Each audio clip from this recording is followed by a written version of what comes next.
I'm live. Thank you for joining me once again on my podcast. So excited today, you guys. Woo woo. All right. Grateful day. Welcome to the 32nd episode of the Faith Forward Fearlessly podcast with your host, Jenée Hudson, the Uplifter. I empower former and transitioning professionals navigating the complex balances of life, commitments, and growth, guiding them to conquer overwhelm with unwavering integrity, authenticity, and perseverance, all anchored in faith. I am so excited today, you guys. Let me show you my t-shirt. Today's Friday t-shirt says, CEO. Woo! Love this shirt like I like all of them, by the way.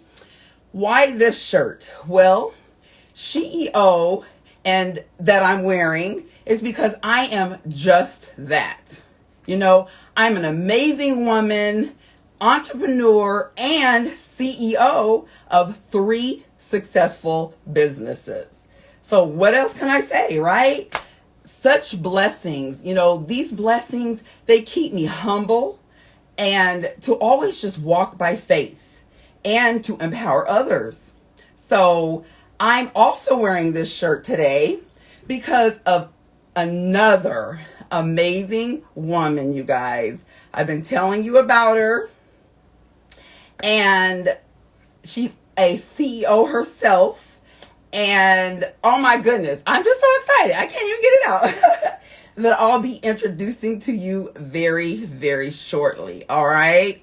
So come on in. Thank you for joining. Appreciate you. Today's episode is called From Courtside to Global Impact. Sylvia Crawley Spann's journey of faith and empowerment. Woo! Such a blessing already in the title, right? So where we are going to be diving into the incredible story of a former professional basketball player who has transitioned her life through faith and now empowers others around the world. I mean, globally, you guys, all right? So today I am honored to introduce our esteemed guest, Coach Sylvia Crawley Spann. Let me tell you a little bit about her first. Sylvia Crawley is at Steubenville, Ohio native, excelled in volleyball, basketball, and track at Steubenville Big Red High School. She earned a full scholarship to the University of North Carolina, where she captained the Tar Heels to a national championship. What? And graduated with a double major in communications, radio, and TV motion pictures. Y'all, phenomenal already. Sylvia's professional basketball career took her to 16 countries, just earning multiple gold medals and a silver medal. She played in the ABL, which stands for American Basketball League, winning the first women's slam dunk contest with the WNBA. Dunk contest with a perfect score of 100 for a blindfolded dunk. 100 for a blindfolded dunk. I had to say that again. And later joined the WNBA, okay? Playing for the Portland Fire and San Francisco Antonio Silver Stars. Post-retirement, she became the first Black head coach, kudos, all right, at Ohio University and Boston College, and also coached at the UNC Chapel Hill and in the WNBA. Oh my gosh. I'm geeked, y'all, as you can see. Currently, Sylvia trains athletes globally as a coach, and she's phenomenal. Not only is her personality phenomenal, but her overall person is just electric and awesome, right? So, off the court, Sylvia is a public speaker, a CEO of Crawley's Creation, LLC, and the co-founder of Monarch Magazine, you guys. She is married to Pastor Brian, who is also just as phenomenal as she, because I was able to meet them both by the grace of God, let me tell you. So please join me in the comments, you guys. Let's go. Let's welcome her and welcoming my friend and blessing to many, Coach Sylvia Crawley Spann. Woo! Let's go. Let's get her in here.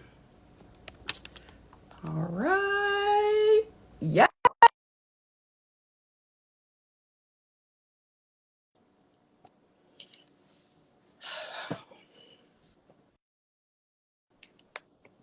Let's go. Woo!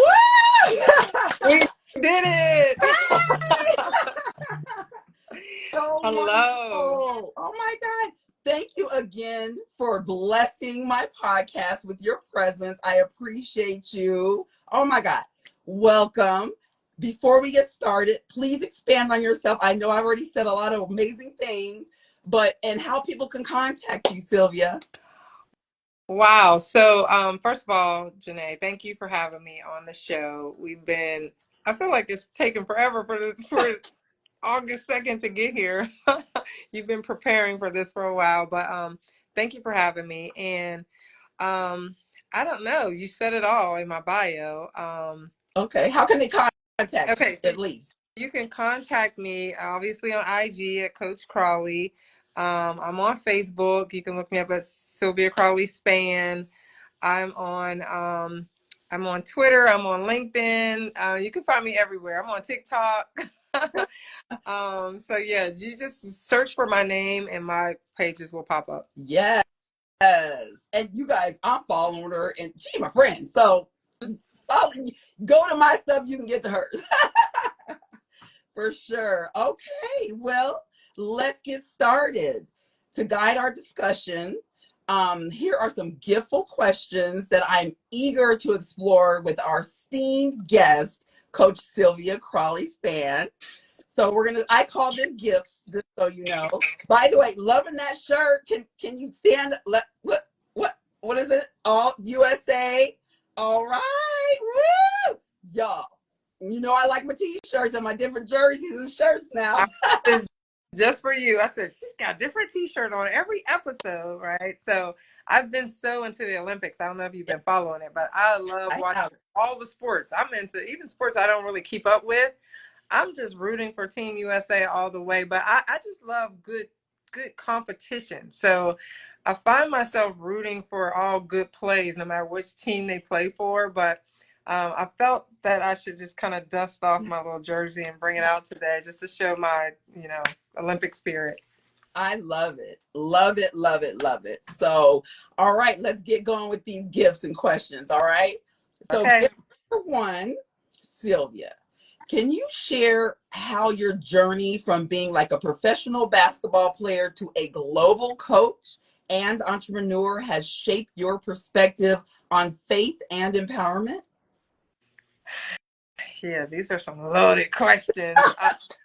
You sent them to me prior, and it's just okay. So how it shaped my faith is that making that transition from a professional player or just from basketball, because I went straight from playing basketball to coaching basketball, but it's all in the realm of athletics. And so to try to reinvent yourself outside of athletics is extremely difficult because I was in the game for over 35 years of my life. And that's a long time to love something and have to walk away and do something completely different.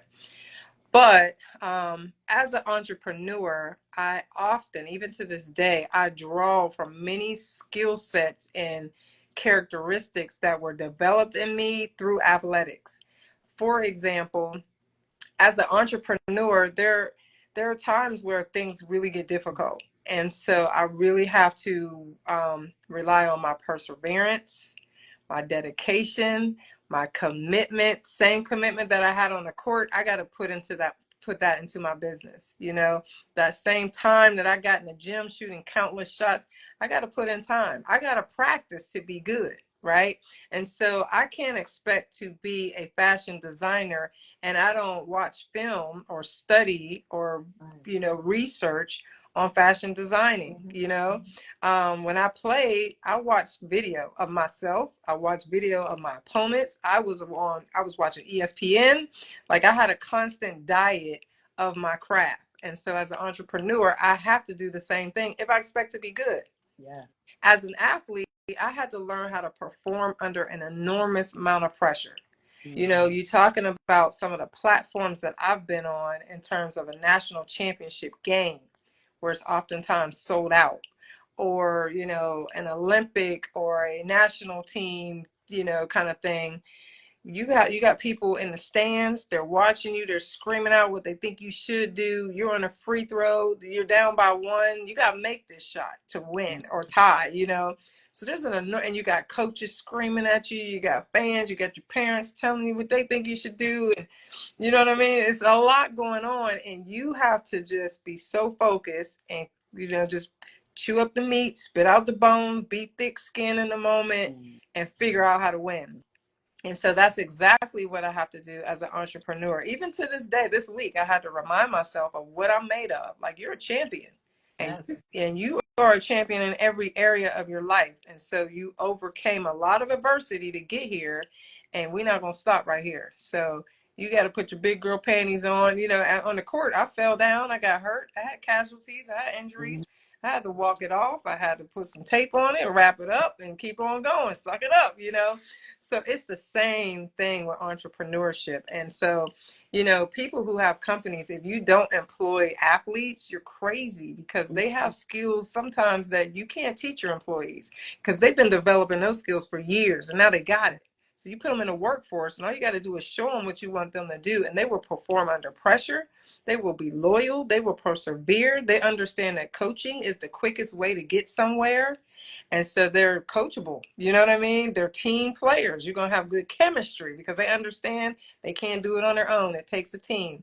And so, yeah, I really had to rely on my faith and understand that faith without works is dead. So I can pray all I want that my company be successful, but if I don't do my part, if I don't get out there and put in the work, if I don't go look for clients, put myself in positions where I can network to gain more clientele, then you can pray till you're blue in the face. God's waiting on you to do your part.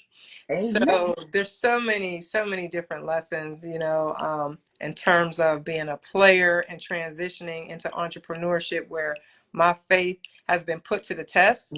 I've had to rely on my faith. I had to pray and ask God every day to lead and direct me with my companies, with my businesses, and just to make sure that I'm putting out a product that I could stand behind, that I feel proud of, and that people feel proud to support me as a Black female entrepreneur and want to support me and come back and be a repeat client. So I'll stop right there because I can keep going for days on that. Love that. Such value. Thank you so much for that. All right. I always say champions adjust. So no matter what's going on, just keep that in mind. So, and people call it adjusting, I call it pivoting. Like, pivoting, you got to jump, stop, and pivot and head in the other direction, yes. And a lot of people are afraid of change. A lot of people aren't able to change. And so I think that that's one of the things as athletes, that's one of the first things you learn is how to jump, stop, pivot. And now, or if there's a turnover, you got to quickly get to the other side of the court. And so when things happen, I just adapt, I adjust, I pivot, and I keep on going. Love it. Love it. Love it. Thank you for that. All right. We're on to gift number 2. So gift number 2, the question is leading the Tar Heels. I know I'm taking your mind back now, but leading the Tar Heels to a national championship and transitioning to professional leagues must have been like very exhilarating, right? So how did your faith play a role during these high pressure moments?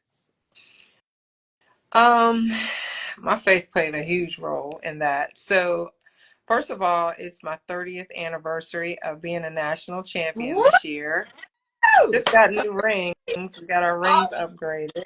And What? so Right. I'm actually in Elon, North Carolina. I just worked a basketball camp, and I tend to bring out my little my hardware, I call it, when I'm working camps, when I'm around young people, because it helps with my credibility, my testimony. So I happen to pull it out for the camp, but it's perfect, so I can show everybody. So it's our 30th anniversary, and yeah, so just transitioning from college to being a professional basketball player. Now, when I graduated, there was not a league in the United States Mm, for women. So as a kid, I grew up watching Michael Jordan, mm, Magic Johnson, and my goal, and was like, one day I'm going to play in the NBA. We had no idea that there would be a WNBA, a women's basketball league now. Like that just wasn't an option for us. And so when I graduated, if you wanted to continue to play, you had to play abroad. So this is why I traveled to different countries, playing on different teams. And so I played in 16 different countries throughout my career. And it was not a smooth transition because college is very different from the pros. I hear a lot of people say, why didn't they put Caitlin Clark on the Olympic team and Angel Reese? And I understood why. They're great players and they will be Olympians sometime very soon, right? Because they showed that they can compete against Olympians.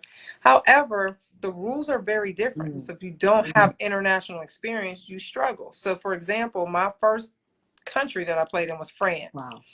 And in my very first game, I fouled out. Maybe the first 3 games I fouled out because the lane is wider, the ball is bigger and heavier.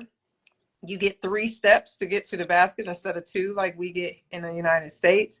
You could just run out of bounds, take the ball out of bounds and pass it in without the referee handing you the ball. So I'm just giving you 3 or 4 of many different rule changes that there are over there. And if you're not familiar, you could be the best player in the world. But if you lack international experience, their players can beat you. Mm, Another thing is they can, if you touch them, that's a foul. If an American touch one of the players overseas, that's a foul right there. But they could just clobber you. That's not a foul. wow. And you have to it's a different level of physicality because psychologically you feel like she hit me. Like if I hit her like that, that's not a foul. Like in your mind, you're like, this is not fair.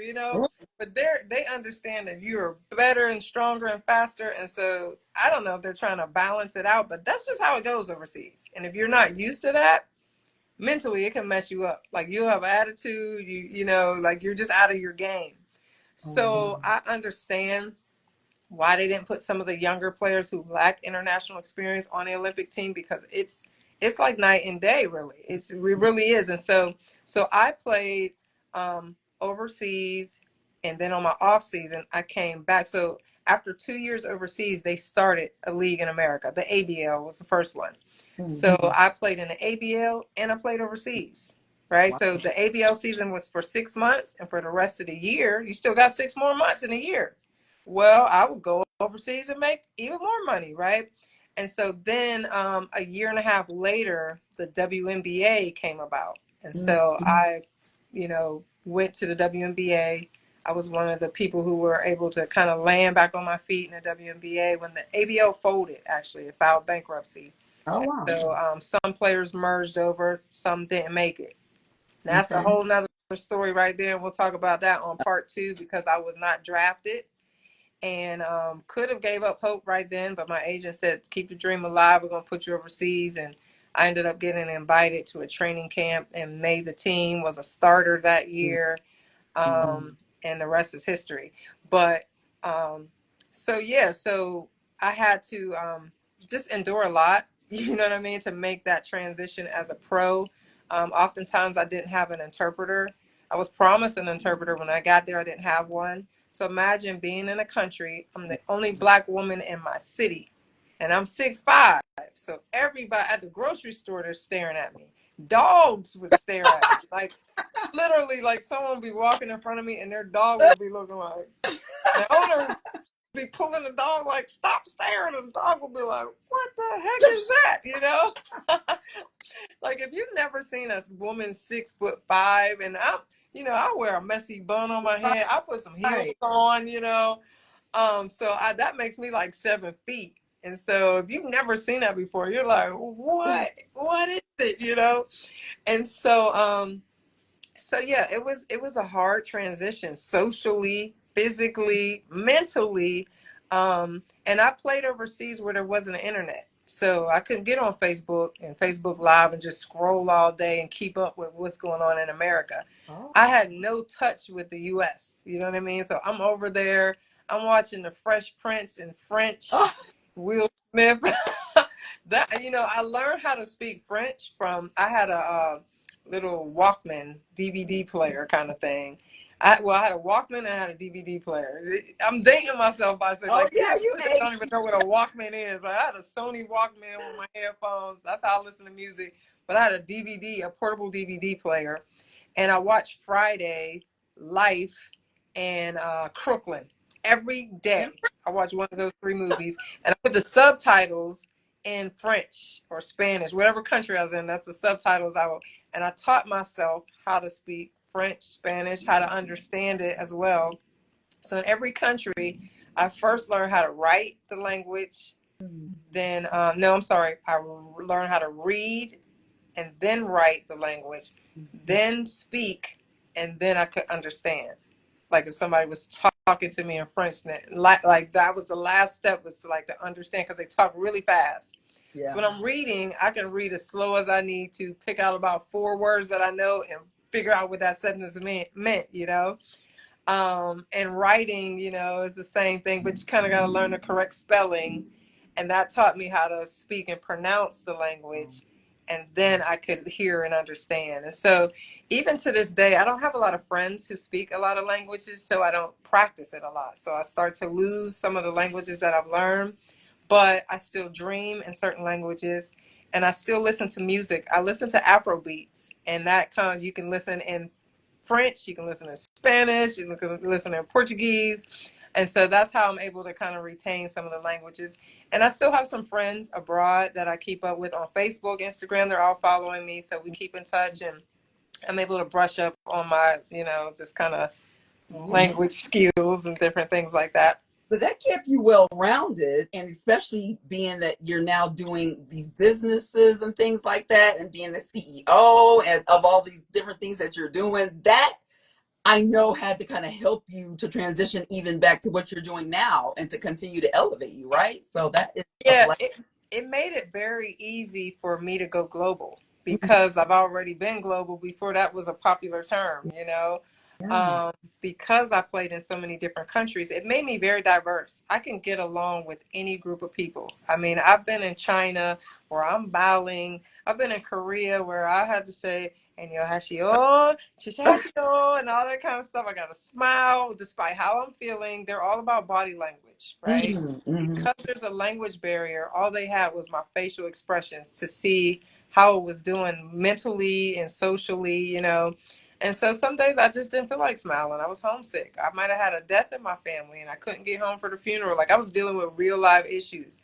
My niece was born at this time and I was missing her birthday parties. I was afraid she wouldn't know me when I got home. And so I'm navigating through all this stuff. But when I come to practice, they're expecting me to smile every day, or they think I'm homesick, and then they're ready to send me back home. Mm. So I had to smile. I had to bow. Asia's totally different from any other country because it's opposite of us. Like, for example, if you meet someone of authority, you can't look them directly in their eyes. It's a sign of disrespect. So when the first day I got over there, I met my coach. I was looking him in his eyes, and he was like, "Welcome to the team. We're happy to have you." I was like, mm-hmm, mm-hmm. My Wow. interpreter was like, actually, you cannot look him directly in his eyes. I was like, why? She said, it's very disrespectful. I said, where should I look? She said, down. I was like, okay. So I'm looking like this. It's opposite. I mean, you got to take your shoes off. You sit down at a restaurant on the floor in Indian style, and there's like Korean barbecue pit in the middle of the table, so I couldn't put my legs under the table. So I'm And sitting, you're talking. my legs are up like this. These are my knees, you know. I'm sitting in Indian Love style like it. this is not for me, you know. Oh, But it was a complete lifestyle change, and it was hard. You got to be mentally tough. I had 8-month contracts, so I lived in these mm, countries for 8 months, mm, and I mm. had to go to a restaurant, order food in their language. You know, nobody speaks English, no English, not even television. However, all of their shows, I had already seen them. Soap operas were about 6 years behind Wow. ours. So people would knock on my door and say, is Victor and Nikki going to get Oh, back together on the Young and the Restless? And I'm like, no, they had a daughter, not Victoria, and spoiler she's grown alert. now, and she married her brother. And they're like, oh, la la. Spoiler alert. No. So I could have had like a soap operas digest over there and made a whole lot of money, but it was Oh, a great experience. But my transition from college to the pros was difficult, but one of the best experiences of my life, because now I draw off of being a global coach. mm, I have some companies that have global memberships now, and I'm able to relate to everybody, no matter what color you are, no matter what race, what religion. I've been in countries that were communist mm, countries. mm. I was in countries trying to tell people about God, and they were like, "Who?" Oh, You know what I mean? Like, for us, if we try to comfort somebody, we just say, just pray about it and have yeah. faith. You had to break all the way down what that meant. You Yeah. know, that's a different kind of witness. You know. And isn't it? But Wow. I feel incredibly blessed because one of my favorite scriptures talks about how you will be the head and not the tail, the lender and not the borrower, and that many nations will call you blessed.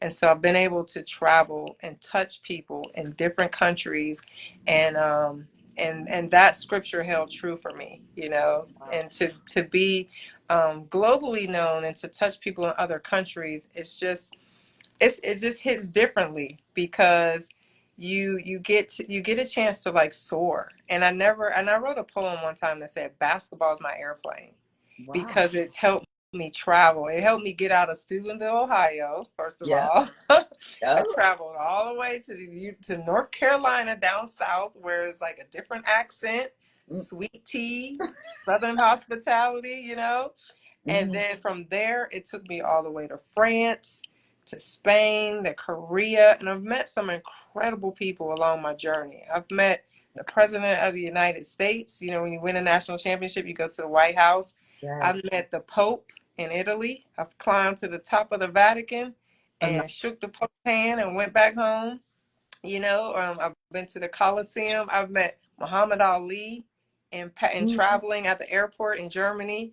I've met Louis Farrakhan. wow. I've met Michael Yeah. Jordan.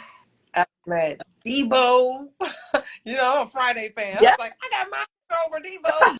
Debo was at my game, So like, I've met some incredible people along my journey, and it's crazy because basketball has just been a platform. Like I wasn't born to play basketball. That's not my purpose in life. That's just a platform that God used Mhm. to, to plant seeds all across the country, all Yeah. across the world, even. That is sensational. You're so inspiring on so many fronts. Love that. Love that.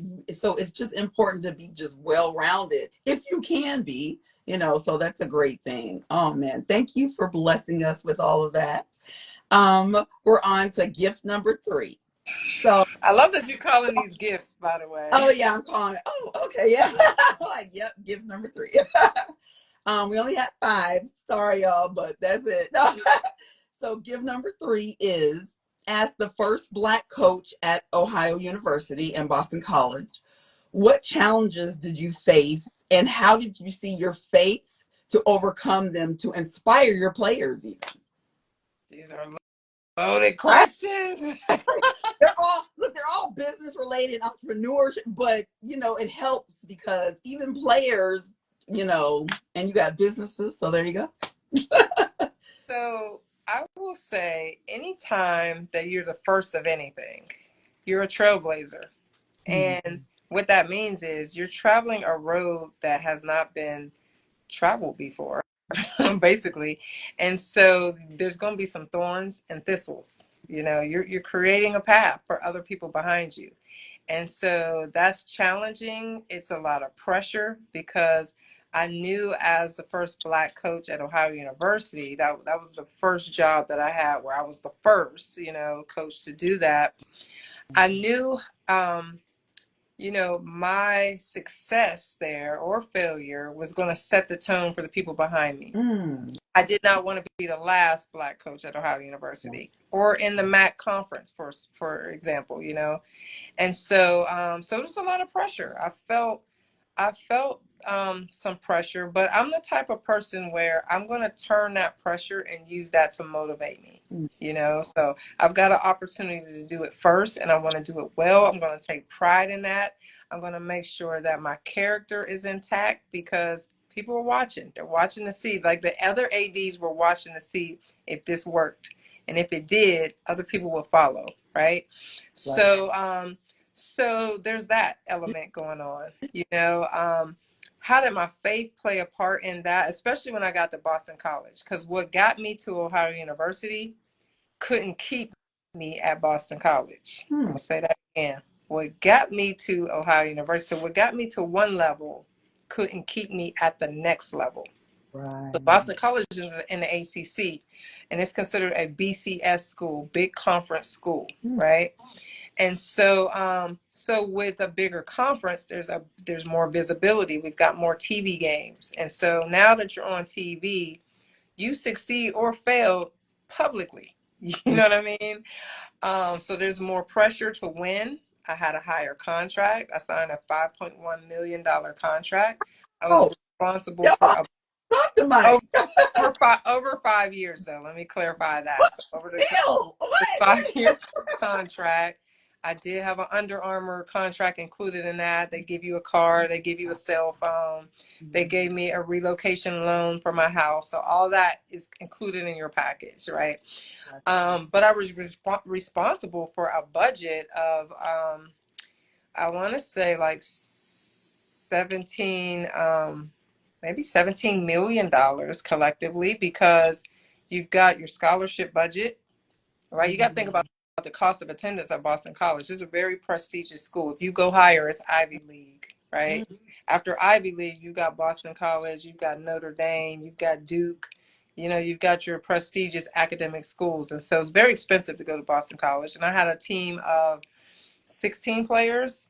And so that you got your scholarship budget, you've got your equipment budget, you've got your recruiting budget. So we've got to go out, we've got to fly planes, get a hotel, get a rental car, and go see thousands of recruits just to get 5 of them for our upcoming class, right? So I'm responsible for, you know, this budget. If something comes up short, they're coming after me, right? When we travel, we have a party of 28. So I've got my trainer, I've got my academic coach, I've got my assistants with me, I've got my director of basketball, I've got my grad assistant, I've got my PR person, I've got the, you know, like they're all traveling with us. We got our radio guy with us, you know, you got your social media person. So there's 28 people. I'm responsible. Something goes wrong, they're you know, I've got to answer to the AD. So it's a lot of pressure. It's a lot to manage. You know, you have players who are leaving their mom and dad's house for the very first time, and so you're their mom, you're their pastor, you're their auntie, you're their psychologist, you're their, you know, Bible study teacher, all of that in one. So it's a huge responsibility. So where my faith came in at is that every single day I had to be led by the Holy Spirit. Like I said, what got me to one level didn't keep me at the next level. And so this was something I had never done before. This is something that no Black woman had ever done, right? So I had to, every day I woke up and I said, Lord, I thank you for the players that you have entrusted me with. Like this was a huge responsibility, and I didn't take it lightly. So show me how to lead them. And every single day is different. Like, you know, some days, you know, the chemistry was falling apart. Other days, you know, they're partying for Halloween and get in trouble, you know, and now they're under my watch care. And so I have really had to be sensitive to the spirit. I had to pray and ask God to direct my path. let me know how to lead these women. And not just, it was bigger than basketball. I was just using basketball to teach them life lessons about character, about commitment, about dedication. There were some of them that wanted to transfer, you know what I mean? And so it's just kind of like when they get out of school, I'm preparing them for life. So they're going to get married and they're going to be mothers. Are they going to be committed? Are they going to be committed to that relationship when times get tough, when you grow out of love with each other and you go into different, your expectations change, like how are you going to sit down and communicate and work that out? So now I'm using basketball to teach all of this to these players. And so yeah, my faith really, really grew as a head coach because I had to rely on him for survival. I could not survive those roles, just without him. And I really had a strong team of assistants. I had a strong, my family was very supportive. I had people that kept my arms lifted. Anytime you are a trailblazer, you are a leader. And every leader needs at least two people. Like the Bible talks about, first of all, Jesus Christ is the best leader of all times because he served people. He healed the sick. He made the blind man see. He raised the dead. He served people, and in return, they follow him. Even to this day, they're following him, right? Greatest leader of all times, in my opinion. That's a fact. That's just not my. I totally agree. Totally but agree. Moses was a great leader, and Moses got tired. So this is what people don't understand. They think because you're a leader that you're always fine. I'm always checking on everybody else, but like, who's checking on the leader? And so you got to have two people. Anytime Moses' arms were up, the Israelites were winning. Anytime his arms went down, the Amalekites were winning. So when they recognized this, they were like, dude, you got to keep your arms lifted so we can win. So it said that he had heavy hands. It's hard to keep your arms up in the air. That's why people don't play defense for 40 minutes with their hands up. Their arms get tired. So leaders get tired. So Aaron and Hur leaned Moses against a rock and they kept his arms lifted so their squad can win. Who are those people that keep your arms lifted as a leader? I was very blessed to have people in my corner that kept my arms lifted, leaned me against a rock, and just kept my arms up, so that we could continue to win. So I had a very good support system. And I actually come from my hometown, Steubenville, Ohio. Shout out to the Ville. Yeah. I came from a village. I had a village. I had a real village of people. Just to this day, they want to see me win. Now, I've had haters. Do not get it twisted. I have had haters. But I had more of a village than I had haters. So you could get distracted by the haters and feel like you can't do something because they always hating on you. You get caught up in that negativity, or you can just rock out with the people who are down for you. That's right. And so you just need two. Aaron and Hur kept Moses' arms lifted. That's all you need is two. I was very fortunate enough to have way more than two. Yeah. Right. And so that's kind of what kept me grounded, my faith in God. I had an incredible team of people around me that were supportive, and I was supportive of them. You know what I mean? Like, to get respect, you got to give it. And to get support, you got to give. And to have a friend, you got to show yourself friendly. Right. And so you can't just expect everybody to support you, everybody to keep your arms lifted, and you're not doing anything for them. So I had that kind of culture going around, and I cultivated that type of culture and built that type of culture and kept that going. And so yeah, there are lots of ups and downs, success. I'm not saying I had a perfect journey because I did not. You know what I mean? You read my resume, but in between the dashes of those dates that I did those things, there was a lot of disappointment, a lot of hurt, a lot of failure. But that fueled me. A lot of haters, and haters play such an important part of my journey. Don't they? Oh my God, you need haters. Don't they? I feel out on the court when people would just be like, so we play at Duke. Y'all know that's Carolina Duke. That's rivalry teams right there. The Duke fans would be talking about your mama. They would be, they did the research, right? So they're just trying to distract you while you're shooting a free throw and stuff like that. Well, I fueled off of that. I'm the type of person, if you tell me no, tell me I can't do something, oh, I'm gonna try to prove you wrong. So haters have always fueled me. So they help. If people aren't if people aren't hating on you, that means you're not doing something right. That's right. You're not doing something right. They, you know what I mean? Like when people are hating on you, I know I'm headed in the right direction. That's So when right. I have no haters, I'll call my mom and be like, something ain't right. Like, I ain't even got nobody hating on me right now. Nothing. Haters. That's so And you true. need So, copy. You need people that's gonna copy you. Some people are like so disheartened because they're like, I was doing that first, and then she started doing it. She trying to steal my stuff. So what? I got so wow. much intellectual property up here. That If I design a dress and you copy it, okay, I'm gonna design another one. And if that's right. you That's what copy that, you guess already what? did. I'm gonna That's for design another one. And then you'll look up and look, you're now an influencer. Everybody yeah. want to be an influencer, but they don't want people copying them. How does Right. that? How can you be an influencer if nobody's copying you? Kim Kardashian is a Yeah. influencer. One of the Probably one of the biggest ones of our time Yeah. because everybody wears her little hairstyle, that little Kim Kardashian hairstyle. Black people, white people, everybody's trying to get that look. Yes. She did that, and everybody's copying. She's not sitting around saying, everybody's wearing their hair like mine. Right. No. That's what makes her relevant. That's what makes her an influencer. That's what helps you get influential deals and stuff like that. So yeah, like let them copy, let them hate. You just focus on being you and let them catch up to what you're doing. Amen to that. That is so important. Yes, be yourself. People, my followers, everybody knows authenticity is key. That and integrity, big time. All right. So we're gonna get to gift number 4.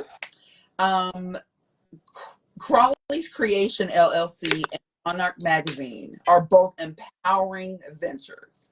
What inspired you to start these businesses, and how do you like integrate your faith into your entrepreneur endeavors? So I'll tell it to you like this.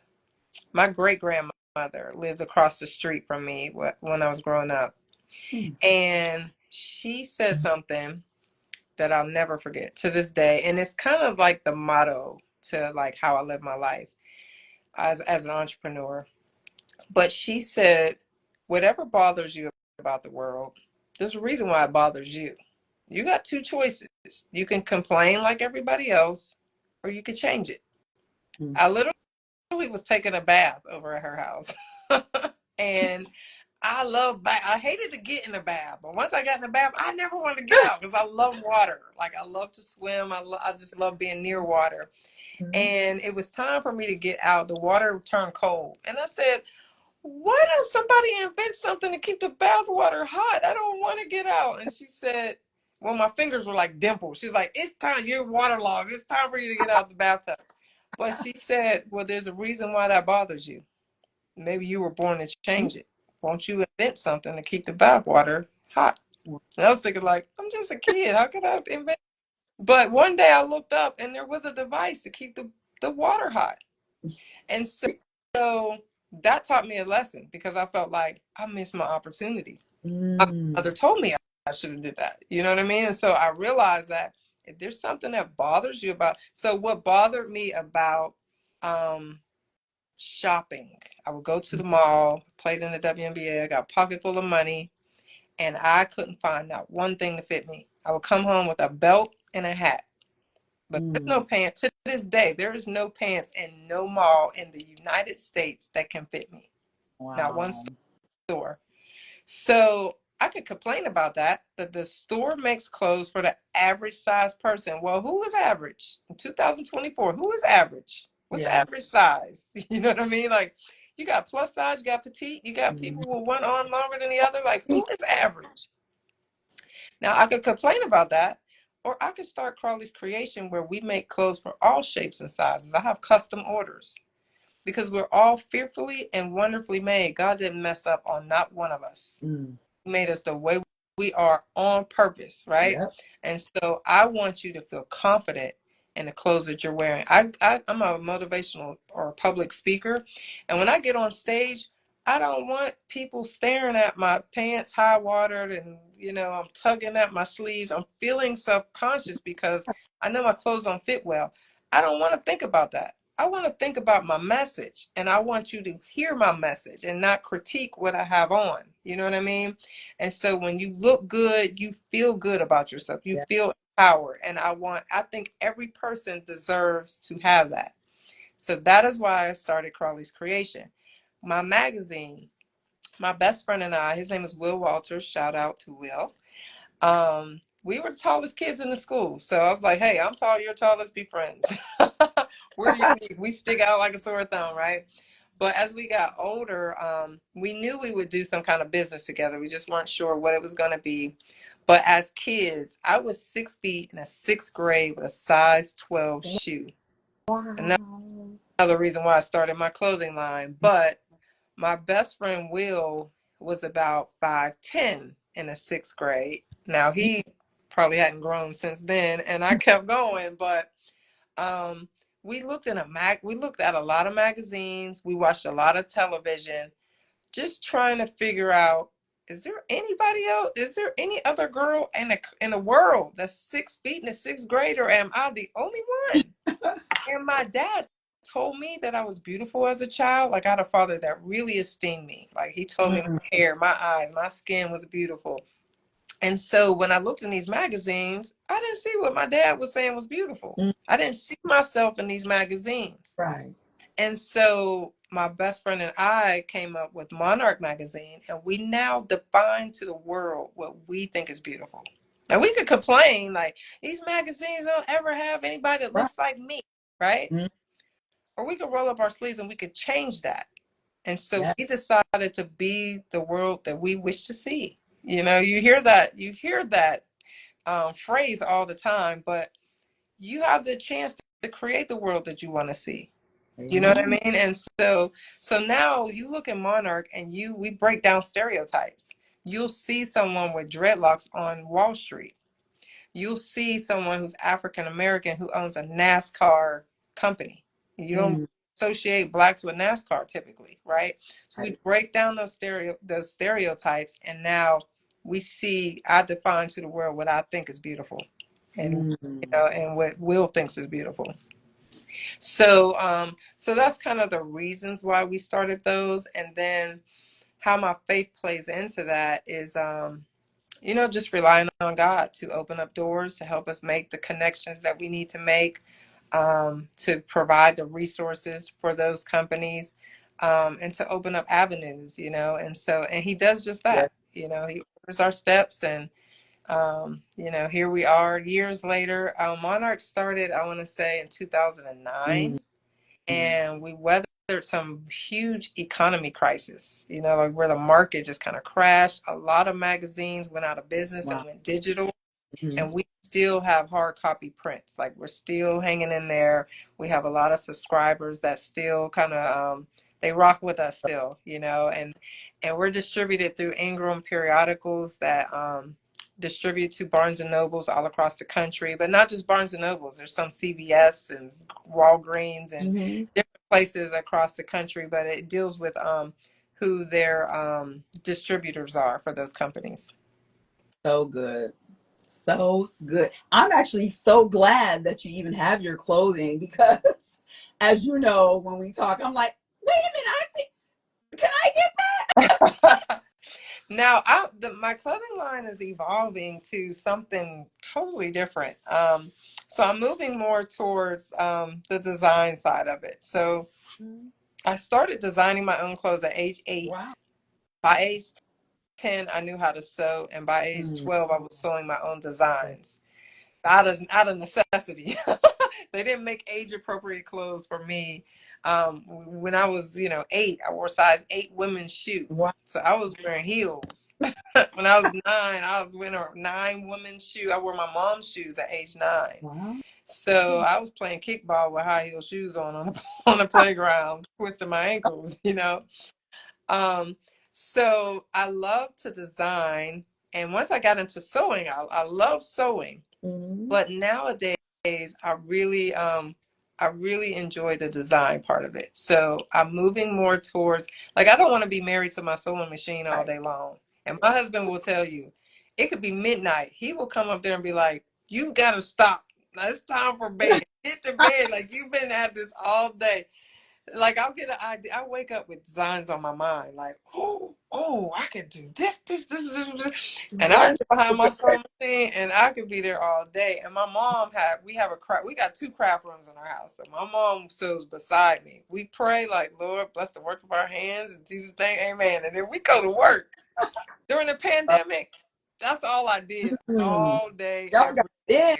Y'all- And so now, though, I'm moving towards the design part of it where I like to just come up with designs. I now have manufacturers that can mass produce my stuff, and then I release it to the manufacturers and they produce it. And so I'm putting this out in the atmosphere. I posted this on Facebook too. My goal is to be a designer for major companies. Like, if people want to start a clothing line, Serena Williams, if you want to start a clothing line, I would love to design your line. Yeah, I'm you putting hear it, I'll that? tag her, tag her, and it would be for like just full figure women with shapes and hips and butts, and you know what I mean? So everybody deserves to wear clothes that fit them correctly so they can feel good about themselves. But I want to design, so just this has never been announced before, so you're getting it first on your show. So Bridget Pettis is a former WNBA player from the Phoenix Mercury. She coached for Phoenix Mercury as well. I'm the designer for her new line. It's called Authentic Path Clothing. All right. And Great. and it is encouraging people to figure out who they are authentically and Love. have the audacity to walk in that, you know. And if you know Bridget Pettis, like, she wears the head turbans, and she's of Hebrew descent, so she loves to be fully covered. She has a farm, like acres of land, for her farm, so she's usually fully covered, you know, from this to protect her from the sun.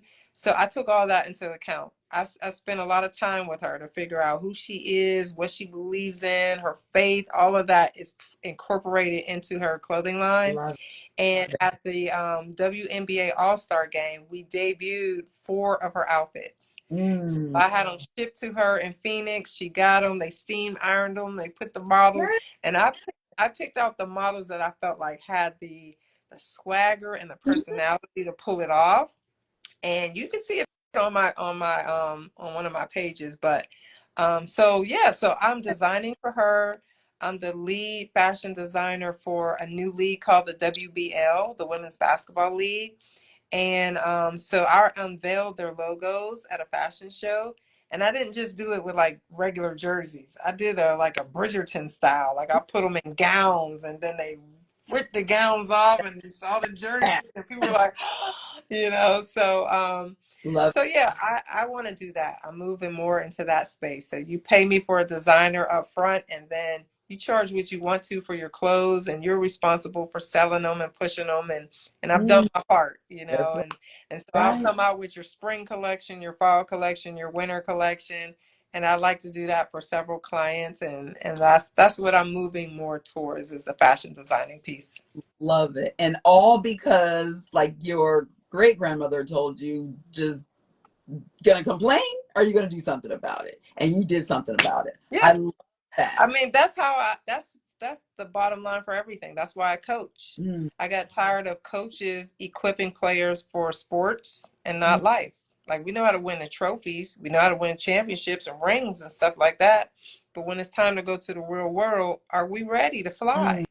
Now, I could Mm. complain about that, or I could roll up my sleeves. One of my players is on here right now. Her IG handle is J Lynn. Oh uh, yeah.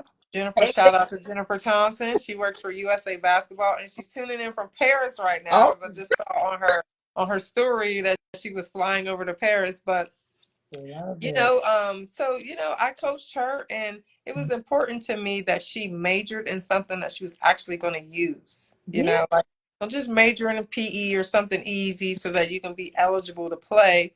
But let's choose a major that you're going to use once you leave sports. Once the air goes out your ball, you don't have any work experience because you've been playing ball your whole life. You know what I mean? So So that was important for me to equip players for life and not just sports. Yes. I am so for that. I even teach my two, as I call them, baby boys, even though one's 22 now, one's 25. By the one, 25-year-old, he lives in New York. He speaks French. Y'all have to meet and talk. But because he studied abroad and all that too. But I often just kind of tell them that, it's just very important to, if when you're getting in college and stuff, don't like kind of waste time and all. It's important to kind of set out to what you're trying to do and what you get your degree. You can, it just Mm-hmm. helps big time. And so he did that. So I'm so proud of him, as well as my youngest son. So yes. Shout out to Jennifer. She's in the comments saying she learned so much from me. JT, I'm repping. I'm repping for the USA. Go Yes, USA. it is. We all love the USA. Yes. Tuning in from Paris, and I'm so proud of her. She went from being an AD, and she kind of stepped into a whole new territory at USA Basketball, where she's raising money, she's creating programs, her Torch program, and she's just kind of helping people behind her get opportunities and having a seat at the table. So I'm so proud of her, and some of my other players are doing some incredible stuff. So Caitlin 10, you are a blessing. Congratulations. You're doing the thing. Such inspiration. Thank you. and sometimes as a coach or as leaders, we plant seeds, Mm-hmm. and coaching sometimes is a very thankless job. You could be making an impact, but sometimes you'll never know. Sometimes the light bulb doesn't go off for players until like 5 years later, or when they become a parent, or when they become a coach, or they get their job, then they get it, then they're like, oh my good. I'm so happy that my coach was patient with me. Yeah. And so I've been incredibly blessed to still have players in my life today, and it's weird because my players are now grown. Like Jennifer, she's a whole mother and wife out in Wow. these streets, right? And so she's like in her 30s now. And some of them struggle to call me Sylvia. And some of them still call me Coach Crawley. I'm like, you can call me Sylvia. And so now they're like my Hoop Five sisters, because we all went to Carolina. So I coached at the same school that I played at. All So they're my right. That's Hoop Five sisters. And so I'm calling them sis, and mm-hmm. it's weird for them for a certain period of time. But Jennifer's one of the ones that can comfortably call me Sylvia now, even though I coached her. And yeah, she still calls me coach sometimes. Yeah. Just call her Miss Sylvia. No. But we do say sis, and it's weird because it's kind of like that. I was that auntie. I was the youngest on staff at that time. So, and I was still playing in the WNBA when I coached for North Carolina. So I was that coach where they gravitated in my office, and I did Bible studies with them, and I was still kind of like cool and hip to them. And so now it's kind of like hard for them to just like be my hoop by sister and call me sis. On social media, everybody's just sis, sis, sis. Yeah. So it's been cool to go from coach and mentor to kind of like auntie to now sis and friend. So yeah, it's very rewarding when you're still in touch with your players, and they can come back and say thank you, and how you helped them, how you inspired them, because you know that your work was not in vain. And my prayer for them, for Jennifer, who's on here now, is that the people whose lives she touched, that they'll communicate to her at some time and say, hey, you know what, you really helped me at a time where I really needed it, and thank you for that. Just so that she gets her flowers now. We will. Such blessings. All right. We are down to the last gift from Sylvia. So gift number 5. Balancing a high profile career with personal responsibilities, including caring for your parents. I know we talked about that even when we met, and being a pastor's wife. Can That can be demanding, I'm sure, right? So how do you maintain this balance, and what advice would you give to others striving to do the same? Even like myself, entrepreneur, like again, when we met, I got 3 businesses, and we're going to work on that, getting into one from the 3. But how, I mean, give us some kind of feedback, some nuggets, something on that. Um, I would say the biggest thing for me to really stay balanced is to you got to create a system.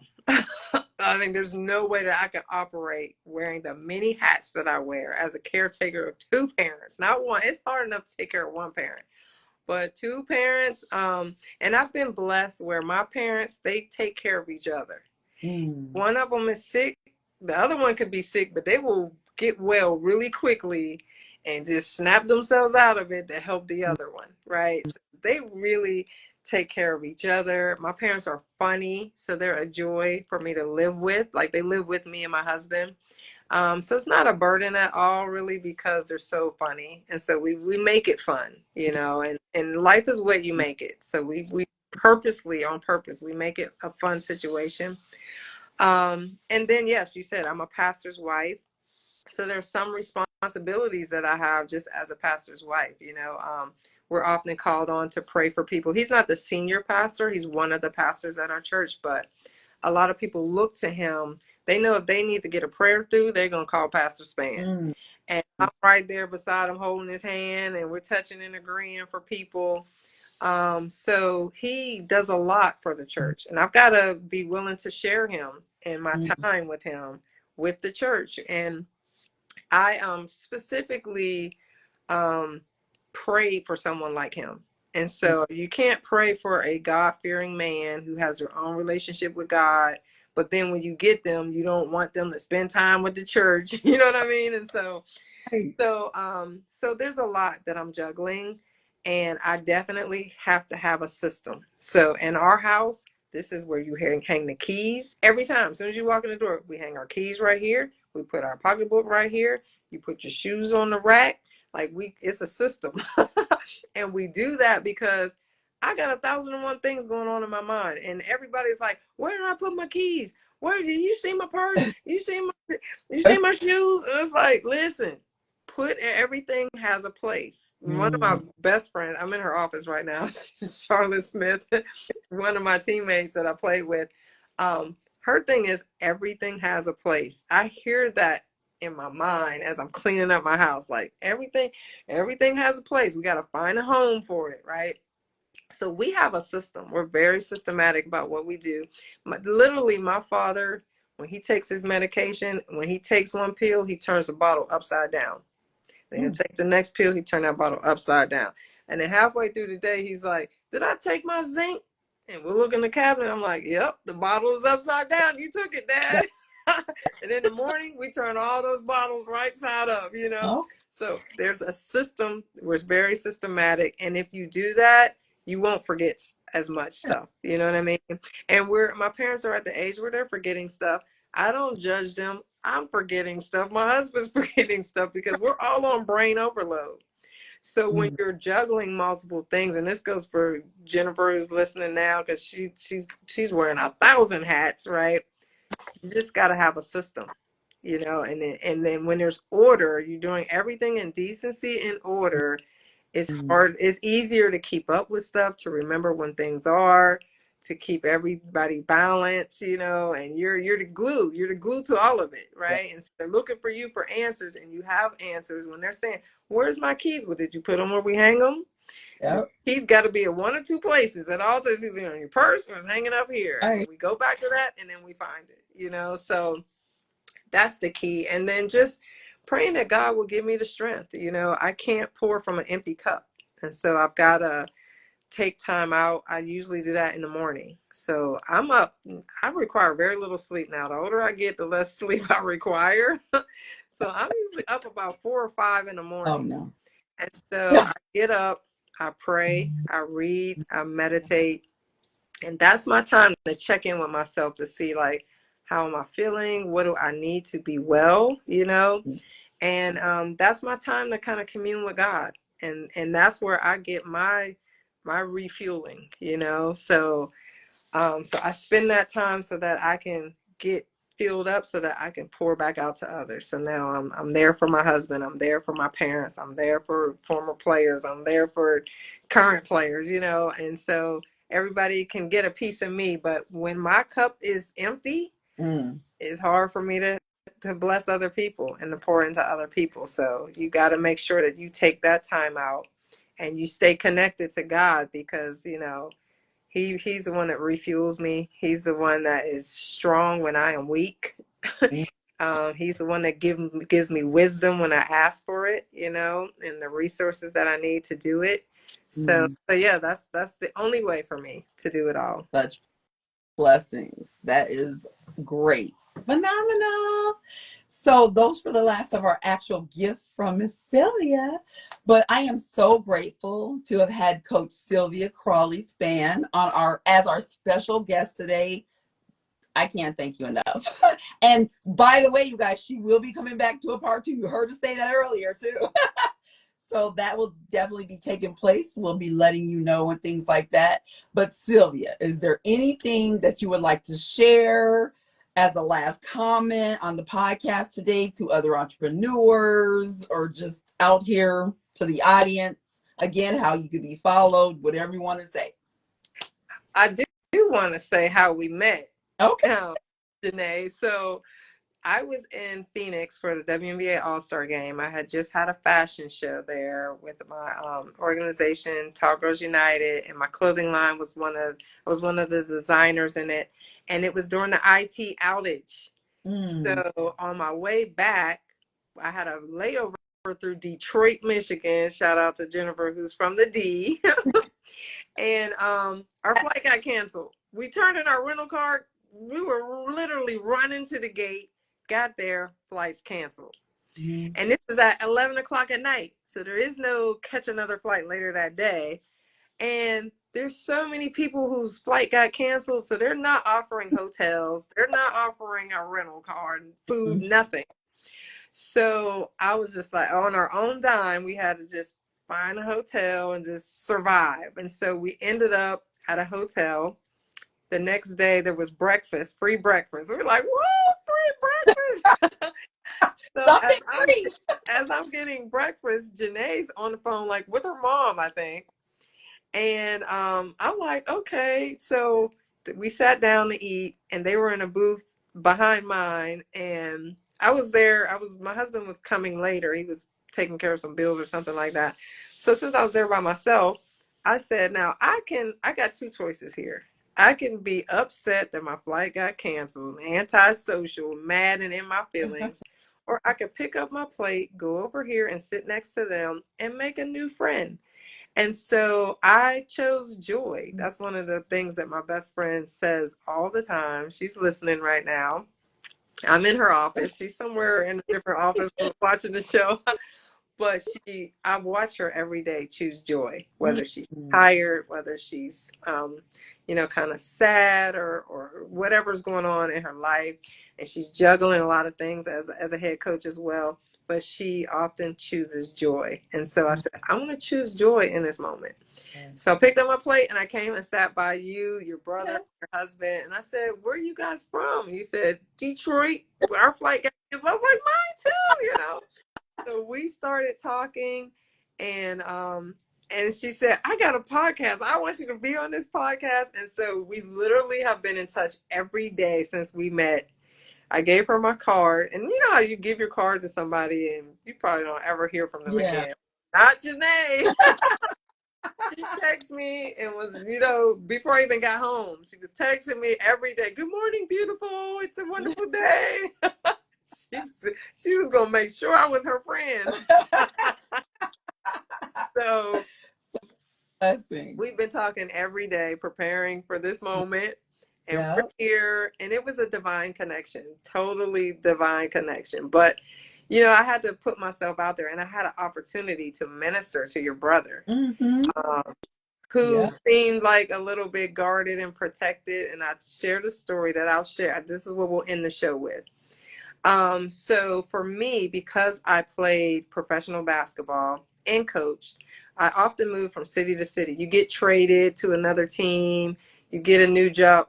We got censored lighting here. You change jobs to another city, right? So because I moved so much because of what I did, I kept all my boxes. If I bought a new TV, I kept that box in the attic. If I got a toaster, I got the box in the attic, because at any time I could relocate, and I'm going to put all this stuff in the original boxes, and I'm going to move to the next place. So when I went to church, I didn't want to sit near people. I sat by myself. I want to hug 5 people and tell you I love you. God loves you, and so do I. I don't want to do that. I just want to get the word and go home. Mm-hmm. I didn't know my neighbors. I didn't want to hang pictures on my wall. I had no nails in my wall because this house is for the resale. You know what I mean? I didn't plant a garden in the front. I'm not planting roots here because I don't know how long I'm going to be here, right? And then all of a sudden, there was a sermon that I went to, and I sat there after the sermon. I just sat there in the sanctuary, and God just really ministered to my heart and said, Sylvia, bloom where you are planted. Don't care where I take you off to next. It's not for you to decide how long you're going to be there. And so I didn't let people get close to me, because I said, no, don't get close to me, because I'm gonna move and I'm gonna hurt you.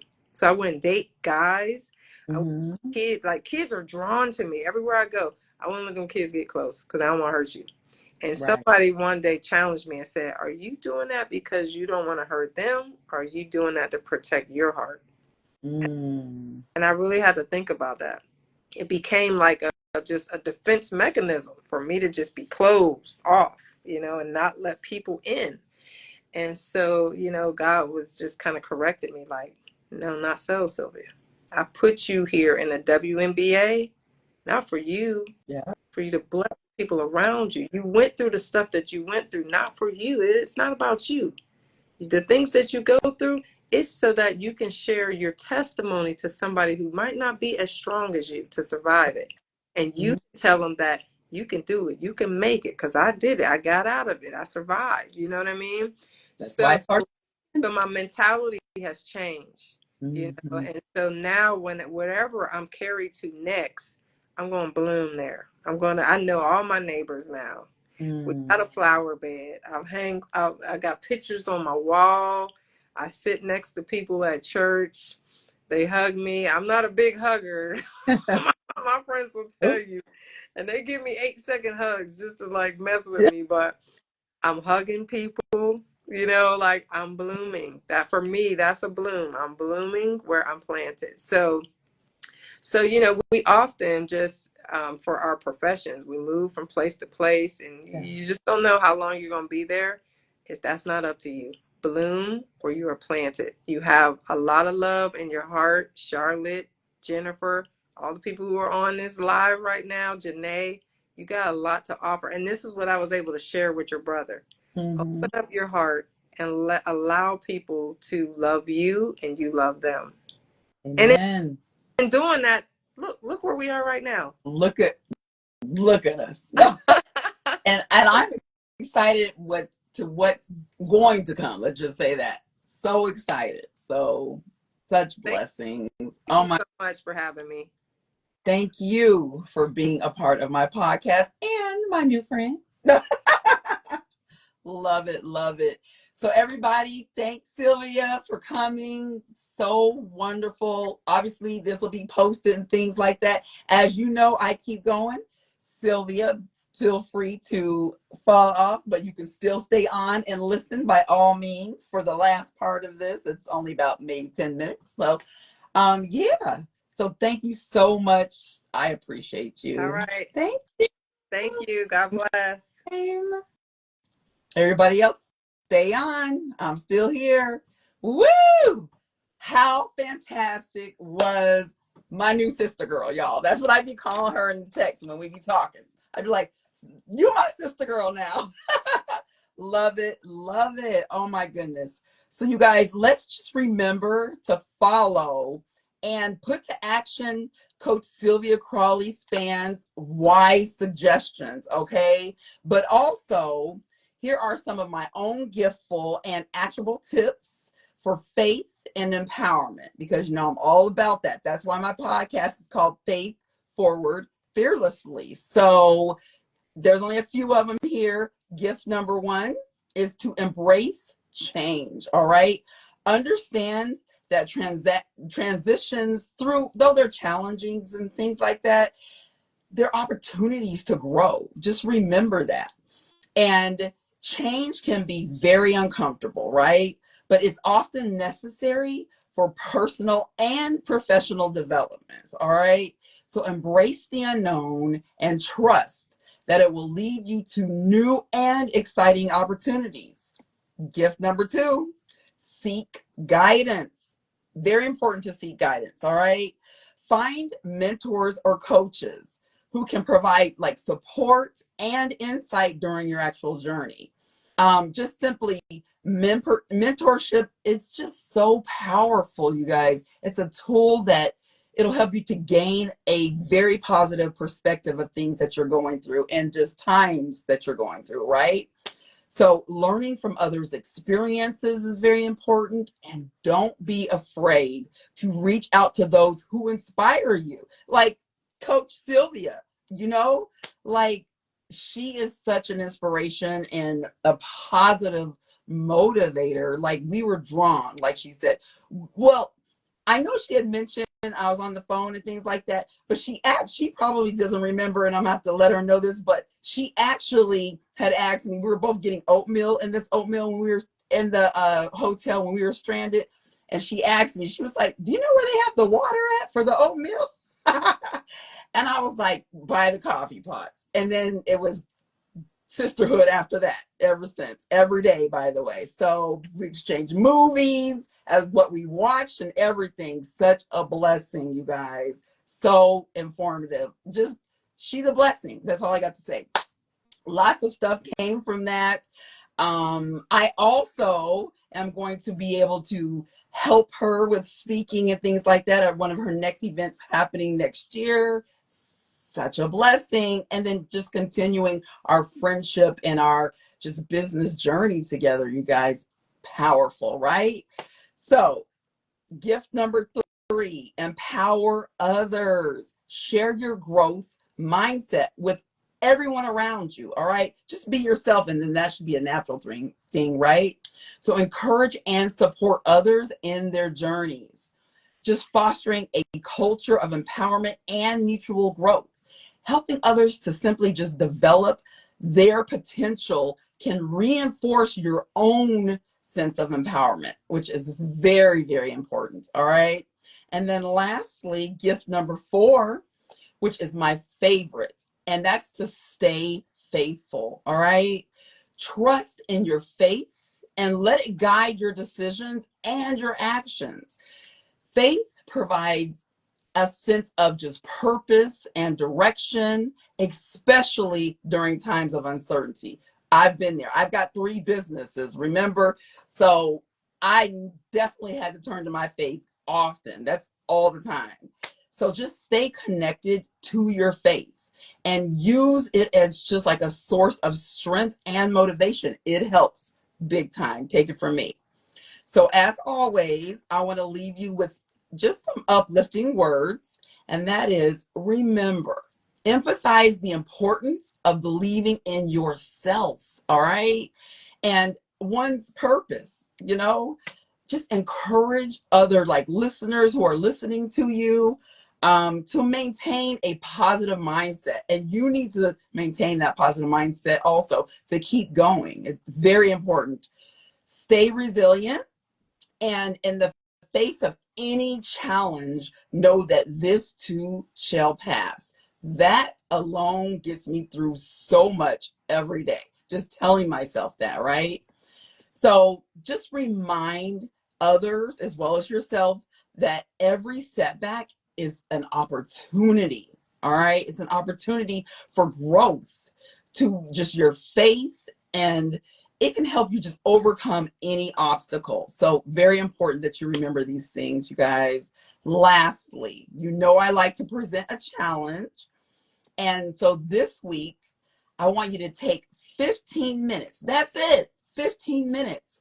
And just reflect on your own journey, just of life, that life path of what you're trying to do, whether you're an entrepreneur, still a 9-to-5er, whatever helps you. Just stay focused and stay pretty much focus with what you're doing in your journey and what you're trying to do and set out to do. All right. Write down these thoughts when you're actually, doing these things, and just allow yourself to just feel and identify with what you're actually trying to conquer in these areas. All right. Take action is the main point of what I'm telling you. Take action. You know that I am all about taking action. So share your progress with me on social media. You don't have to do it alone. Like I said, I'm here. I got you. So share your progress. You can hashtag me by putting Faith Forward Fearlessly, which is my podcast name. And I'd love to hear your stories and to continue to support your journeys as well. So before I end the podcast, I want to once again promote my ebook titled 6 Steps to Overcome Fear and Walk by Faith as an Entrepreneur. It's been out there. It's doing fabulous. Thank you all, by the way, who's already got your copy. But it's an essential guide for conquering fear and thriving in business with faith. Because remember, I didn't always have faith, but I definitely have it now. Okay. So the link is in the bio, or you can purchase it on Amazon with Kindle books. So as always, thank you for tuning in to this episode of the Faith Forward Fearlessly podcast with me, Jenée Hudson, your uplifter. Don't forget to follow for ongoing inspiring content. Keep growing, keep inspiring others as well as yourself, and keep leading with faith. All right. Until next time, have a blessed day and a prosperous year on purpose. Bye.